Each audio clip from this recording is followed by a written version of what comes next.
ગુજરાતમાં નકલીની ભરમાર છે અને સંદેશ ન્યૂઝ વારંવાર એ નકલીના કાળા કારોબારનો પર્દાફાશ કરતો આવ્યું છે અને હવે આ નકલીએ ભારે કરી છે કારણ કે ગુજરાત વિધાનસભા પણ આજે આ નકલીના મુદ્દે ગાજી, જેમાં ભાજપ કોંગ્રેસના ધારાસભ્યોએ સામસામા સૂત્રોચ્ચાર કર્યા, ગૃહમાં ભારે હોબાળો થયો અને અધ્યક્ષે કોંગ્રેસી ધારાસભ્યોને સસ્પેન્ડ કર્યા તો કોંગ્રેસે વોકઆઉટ કરી દીધું। પણ વિધાનસભાની અંદર થયેલો આ હોબાળો વાર પલટવાર વિધાનસભાની બહાર પણ જોવા મળ્યા।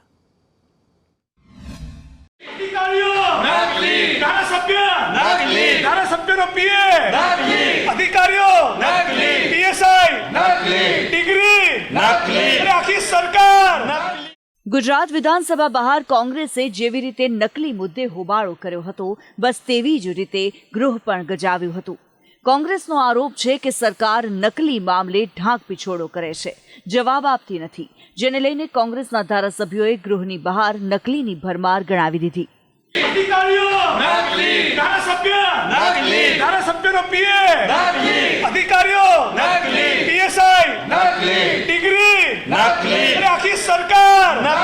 માતાજીના પ્રસાદમાં ઘી નકલી, માતાજીના પ્રસાદમાં ઘી નકલી, પીએસઆઈ નકલી, ખાણ ખનીજના હુકમો નકલી, દારૂ નકલી, મંત્રીઓના પીએ નકલી, ટોલ નાકુ નકલી, પીએમઓ સીએમઓ ના અધિકારીઓ નકલી, સરકારી કચેરીઓ નકલી, બંધ કરો ભાઈ, બંધ કરો, નકલી કાર્ડ બંધ કરો। આ નકલી મુદ્દે ગૃહ ગાજ્યું ખેડબ્રહ્માના કોંગ્રેસ ધારાસભ્ય તુષાર ચૌધરીના સવાલથી, જેમણે છોટાઉદેપુરમાં પકડાયેલી નકલી કચેરી મુદ્દે પ્રશ્નોત્તરી કાળમાં સવાલ પૂછ્યો હતો। નકલી ક્યારે સફળ થાય કે અસલીનો સાથ સહકાર હોય તો અસલી જે છે તો અસલીમાં કોણ એમને સાથ સહકાર આપી શકે? તો પ્રાયોગના વહીવટદાર કચેરીના સરકારી અધિકારીઓ જે અસલી છે, પછી પાણી પુરવઠા વિભાગ, સિંચાઈ વિભાગના જે અધિકારીઓ જે અસલી છે, અને સાથે સાથે નાણાં વિભાગ કે નાણાં વિભાગમાં ટ્રેઝરીની સિસ્ટમ હોય છે કે દરેક વિભાગને બારકોડ અને કોર્ટેક્સ નંબર આપવામાં આવે છે। કોર્ટેક્સ નંબર તમે નાખો તો જ પૈસા તમારા ખાતામાં જમા થાય। તે કોર્ટેક્સ નંબર આ નકલી કચેરીઓના અધિકારીઓ પાસે કેવી રીતે આવ્યો? તો એનો પણ સરકારે કોઈ જવાબ આપ્યો નથી। જે જવાબદાર છે, અમારી માગણી એટલી જ કે નકલીને સાથ આપનાર અસલી સામે પૂરેપૂરી આ 4 વિભાગના અધિકારી સામે કાર્યવાહી થવી જોઈએ, જેમાં સરકાર એમાં ઢાંક પીછોડો કરી રહી છે। પણ જેમ ગૃહની અંદર ભાજપ અને કોંગ્રેસ વચ્ચે સૂત્રોચ્ચાર અને વાર પલટવાર થયા, તેવી જ રીતે ગૃહની બહાર પણ વાકયુદ્ધ જોવા મળ્યું। કોંગ્રેસે સસ્પેન્શનનો મુદ્દો ઉઠાવ્યો તો પ્રવક્તા મંત્રીએ પલટવાર કરતા કહ્યું કે કોંગ્રેસે હાથે કરીને હોબાળો કર્યો એટલે અધ્યક્ષે તેમને સસ્પેન્ડ કર્યા। નહીં આપવાને કારણે ગુજરાતમાં જે ચારે તરફ નકલીનું રાજ ચાલે છે એને ઉજાગર કરવા માટે પ્રજાની જે તકલીફ છે, પ્રજાના જે પૈસા લૂંટાઈ રહ્યા છે એનો જવાબ માંગવા માટે જ્યારે અમે પ્રયત્ન કર્યો ત્યારે બહુમતીના જોરે બધા જ મંત્રીઓ, બધા જ ધારાસભ્યો ભાજપના ઊભા થઈ અને કોંગ્રેસ પક્ષને, વિપક્ષને દબાવવાનો પ્રયત્ન કરી, એટલા માટે અમારે વિરોધ કરવો પડ્યો, એટલા માટે સૂત્રોચ્ચાર કરી અને અમારે વોકઆઉટ કરવું પડ્યું। પરંતુ ક્યાંક ને ક્યાંક આખા સત્ર દરમિયાન એમને ક્યાંય કોઈ વાત અથવા તો જે ભૂતકાળની જે રીતો હતી, વોકઆઉટ કરવો, બહાર જઈ અને નિવેદનો આપવા, એ તક નહોતી મળી, એટલે હાથે કરી આજે આ મુદ્દો ઉપસ્થિત કરી મંત્રીશ્રી યોગ્ય રીતે અને વ્યવસ્થિત જવાબ આપતા હતા, છતાં પણ આ પ્રશ્નમાં એ લોકોએ અવાજો કરી, હોબાળો કરી અને જે રીતે ગૃહની કાર્યવાહી ખોરવવાની પ્રક્રિયા કરી, કોઈને ન બોલવા દેવું, પ્રશ્નોત્તરી જેવો મહત્વનો કાળ, અને એ કાળમાં આગામી પ્રશ્નોની પણ ચર્ચા ના થાય એ પ્રકારનું વાતાવરણ સર્જતા એમને આજના દિવસ માટે ગૃહમાંથી બહાર મોકલી દેવામાં આવ્યા છે અને મારી દ્રષ્ટિએ બિલકુલ યોગ્ય છે। હાલ તો ભાજપ કોંગ્રેસના વાર પલટવારમાં નકલીનો મુદ્દો ચર્ચાઈ રહ્યો છે। આ મુદ્દો ચર્ચાવો પણ ખૂબ જરૂરી છે કારણ કે આ નકલીએ તો ભારે કરી છે। ગુજરાતમાં શું નકલી નથી મળ્યું? માલ સામાન તો ઠીક, અધિકારીઓ અને કચેરીઓ પણ નકલી પકડાઈ રહી છે, પરંતુ આપણી કમનસીબી કહો કે પછી સરકારની ઢીલી નીતિ। નકલીનો મુદ્દો વાર પલટવાર પૂરતો જ રહી જાય છે, પણ આ નકલીનો સિલસિલો અટકતો નથી। બ્યુરો રિપોર્ટ, સંદેશ ન્યૂઝ. વિધાનસભાનું આ સત્ર ચાલી રહ્યું છે અને સત્રમાં વિધાનસભાના ડેસ્ક ઉપર જે આંકડા મૂકવામાં આવી રહ્યા છે, પ્રશ્નોત્તરી કાળમાં ઘણી બધી પોલ ખોલી રહ્યા છે. દાવા અને વાસ્તવિકતામાં કેટલું અંતર છે એ તો થોડા દિવસ પહેલા આપણે ત્યારે જ જોયું કે જ્યારે 1600 શાળાઓ એક જ શિક્ષકના ભરોસે ચાલતી હોવાનો ખુલાસો થયો અને હવે બીજો એવો ચોંકાવનારો ખુલાસો થયો કે જેમાં 341 શાળા એવી છે કે જે એક ઓરડામાં ચાલે છે. પણ આ બધા વચ્ચે બીજી એક વરવી વાસ્તવિકતા એ પણ છે કે અંતરિયાળ વિસ્તારમાં ટ્રાન્સપોર્ટેશનની વ્યવસ્થા જ નથી અને વિદ્યાર્થીઓને ભારે હાલાકી પડી રહી છે અને કોઈને કોઈ ચિંતા જ નથી. ગુજરાતની શિક્ષણ વ્યવસ્થા અંદરથી ખોખલી થઈ ગઈ હોય તેવું લાગે છે. પહેલા એક ખુલાસો થયો હતો કે રાજ્યની 1600 શાળા એક જ શિક્ષકના ભરોસે છે, જ્યારે હવે માહિતી સામે આવી છે કે 341 શાળામાં માત્ર એક જ ઓરડો છે. વિધાનસભા સત્રના પ્રશ્નોત્તરીકાળ દરમિયાન કોંગ્રેસના ધારાસભ્ય કિરીટ પટેલે આ મામલે પ્રશ્ન પૂછ્યો હતો, જેમાં ચોંકાવનારો જવાબ આપવામાં આવ્યો.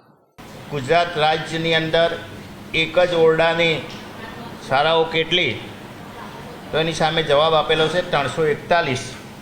અને આ ઓરડા ના હોવાનું કારણ શું? તો એમાં કહ્યું કે બાળકોની સંખ્યા ઓછી થતી જાય છે, જર્જરિત ઓરડા પાડી દેવામાં આવ્યા છે અને જમીન ઉપલબ્ધ નથી. રાજ્ય સરકાર શિક્ષણની અંદર નંબર 1ની વાતો કરે છે, મોડેલ ગુજરાતની વાતો કરે છે, ત્યારે રાજ્ય સરકારે સ્વીકાર્યું છે કે શિક્ષણની અંદર પ્રાઇમરીની અંદર શિક્ષણની અંદર સંખ્યા ઘટતી જાય છે. આ થઈ શાળાના ઓરડાની વાત, શાળામાં આવતા શિક્ષકની વાત, પણ બાળકોને પડી રહેલી અગવડતાની ચિંતા કોણ કરશે? ગુજરાતના અંતરિયાળ ગામડાઓમાં પાયાની મૂળભૂત સુવિધા ન પહોંચતા વિદ્યાર્થીઓને પારાવાર મુશ્કેલી વેઠવી પડી રહી છે. છોટાઉદેપુર જિલ્લાના પાવી જેતપુરનું ભીખાપુરા વિસ્તારમાં શિક્ષણ હબ તરીકે જાણીતું છે. શિક્ષણ હબ એટલા માટે કે ભીખાપુરામાં 5 જેટલી શાળા છે, જેમાં 3 ખાનગી અને 2 સરકારી શાળા છે. જે આસપાસના દાહોદ, પંચમહાલ અને છોટાઉદેપુરના ગામડાઓના 3 થી 4 હજાર જેટલા બાળક શિક્ષણ લેવા આવે છે, પરંતુ ત્યાં કોઈ ટ્રાન્સપોર્ટેશનની વ્યવસ્થા ન હોવાને કારણે બાળકોને પારાવાર મુશ્કેલી પડી રહી છે. રોજ કેટલું કિલોમીટર ચાલે છે? કયા ધોરણમાં ભણે છે તું? રોજ 3 કિલોમીટર જેટલું ચાલું છું, ધોરણ 10માં ભણું છું. તો તને કોઈ આ ચાલવાથી કોઈ મુશ્કેલી પડે છે ખરી તને? હા, ઘરે જઈને થાકી જાય છે, એટલે પછી. તો સરકાર પાસે તારી શું આશા છે કે ભાઈ તને કોઈ સુવિધા મળે એવું કંઈ? હા, અમને સુવિધા મળે એ આશા છે કે ઘરેથી કંઈક વાહનની સુવિધા એ થાય. ધોરણ 12માં ભણું છું, ગામ મોવાડા છે, 2 કિલોમીટરથી ચાલતો આવું. તમારે દરરોજનું છે આ વસ્તુ? હા, દરરોજનું છે. ટ્રાન્સપોર્ટેશનની કોઈ સુવિધા છે ખરી? ના, નહીં. તમે કેટલા વખતથી આ રીતે ચાલતા ચાલો? 2-4 વર્ષથી. જો ચાલવું ન હોય તો પૈસા ખર્ચી ખાનગી વાહનમાં ઘેટા બકરાની જેમ મુસાફરી કરવી પડે છે, પરંતુ ખાનગી વાહનો પણ દરેક વિસ્તારમાં નથી ચાલતા. શાળાના સંચાલકો પણ ભીખાપુરા માટે ટ્રાન્સપોર્ટેશનની માંગ કરી રહ્યા છે. 5-6 કિલોમીટરના એરિયામાં બાળકો ચાલતા આવે, જ્યાં તેમને સરકારી વાહનની પણ કોઈ સુવિધા નથી કે પોતાના ઘરની પણ કોઈ સગવડ છે નહીં. બાળકો પાસે સાયકલની કે વિદ્યાર્થીનીઓ પાસે પણ સાયકલની સુવિધા ન હોવાથી એ લોકો ચાલતા આવવા માટે મજબૂર બનેલા છે અને ચાલતા આવે છે ત્યારે ઘણીવાર એ શાળાએ મોડા પહોંચે છે, શાળાએથી વહેલા નીકળી જવું પડે એવી પરિસ્થિતિ ઊભી થાય છે. ઘરે પણ કોઈ પ્રકારનું લેસન કરી શકતા નથી, ઘણીવાર થાકી જાય તો બીજા દિવસે પણ એ શાળાએ અભ્યાસ માટે આવી શકતા નથી. જે ભીખાપુરા જે ગામ છે એ ભીખાપુરા ગામ બોર્ડરનું એક ગામ છે, જે આ બાજુ પંચમહાલ લાગે અને આ બાજુ એક દાહોદ, બરાબર. તો અહીંયા એટલી માંગ છે કે જો બસની સુવિધા થાય તો ખૂબ સારું બાળકો અભ્યાસ અર્થે અહીંયા આવી જાય. હાલ તો સરકાર શિક્ષણને લઈને મોટા મોટા દાવા કરી રહી છે, પરંતુ સામે આવતી માહિતી અને વાસ્તવિકતા કંઈક જુદું જ ચિત્ર બતાવી રહી છે. ભણશે ગુજરાત, આગળ વધશે ગુજરાત સૂત્ર તો ખૂબ સારું છે, પણ કેવી રીતે ભણશે ગુજરાત તેની ચિંતા કરવાની ખૂબ જરૂરિયાત છે.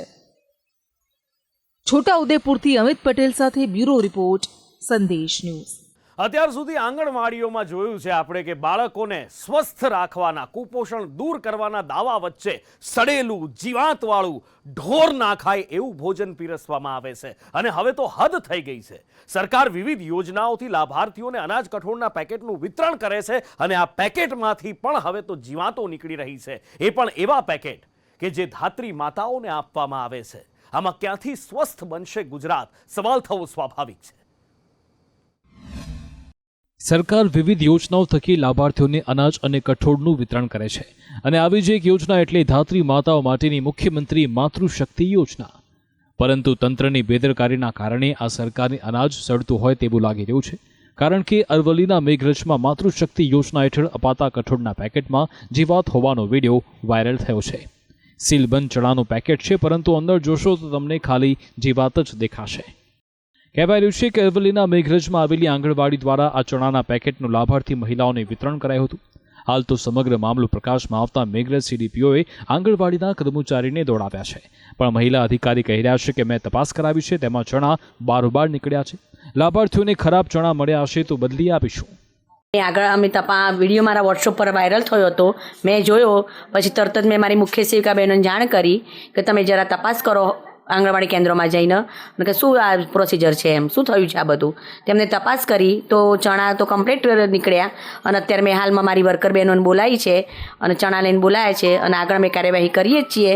અને જો એવું લાગશે કે ચણા સડેલા નીકળ્યા છે અને જે લાભાર્થીને મળ્યા છે એ અમે પરત લઈ લઈશું અને સારા ચણા જ્યારે આવશે ત્યારે અમને આપીશું એમને.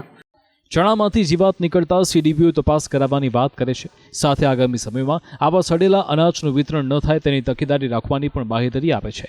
પરંતુ આ ઘટના પ્રકાશમાં આવ્યા બાદથી અનેક સવાલ ઊભા થયા છે. શું યોજના હેઠળ મળતું અનાજ અને કઠોળ આવું જ હોય? શું ગુણવત્તા તપાસવાની જવાબદારી અધિકારીની નથી? કેમ સરકારી અનાજમાં સડો લાગી જાય છે? હાલ તો મેઘરજમાં માતૃશક્તિ યોજના હેઠળ મળેલા ચણાના પેકેટે તંત્રની પોલ ખોલી નાખી હોય તેવું લાગી રહ્યું છે. ત્યારે આગામી સમયમાં યોજના હેઠળ મળતા અનાજ અને કઠોળની ગુણવત્તા સુધરે તેની આશા સેવાઈ રહી છે. બ્યુરો રિપોર્ટ, સંદેશ ન્યૂઝ.